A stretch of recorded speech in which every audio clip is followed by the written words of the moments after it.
தேமுதிக என்ற கட்சிக்கு உரியவர்கள் நாங்கள். இப்ப உங்க சேனலை பத்தி ஒண்ணு சொல்றோம், உங்களை கேட்காம நாங்க தவறான செய்தி போட்டா நீங்க கேட்பீங்களா, கேட்க மாட்டீங்களா?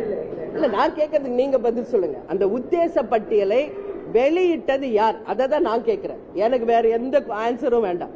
ஒரு உத்தேச பட்டியல் வெளியிட்டீங்கன்னு சொல்றீங்க, யார் வெளியிட்டா? அதிமுகவா இல்ல பிஜேபியா? யார் வெளியிட்டது அது தெரியணும்ல.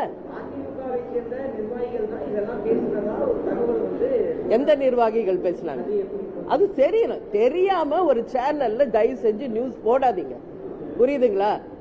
உத்தேச பட்டியல் சோசியல் மீடியால வந்துச்சு, யாரோ சொன்னாங்க, இதெல்லாம் ஒரு கட்சி மேல நீங்க கொண்டு வரக்கூடாது. இப்ப உங்க சேனல்ஸ் மேல அந்த மாதிரி யாரோ ஒருத்தர் சொன்னாங்க, சோசியல் மீடியா இப்படி வந்துச்சு ஒரு சேனலை பத்தி அப்படின்னு மத்தவங்க சொன்னா நீங்க ஏத்துக்குவீங்களா? உங்களுக்கும் கடமை இருக்கு, உங்களுக்கும் பொறுப்பு இருக்குங்க. அதை உணர்ந்து தயவு செஞ்சு நடந்துக்கங்க. இது ஒண்ணு சாதாரண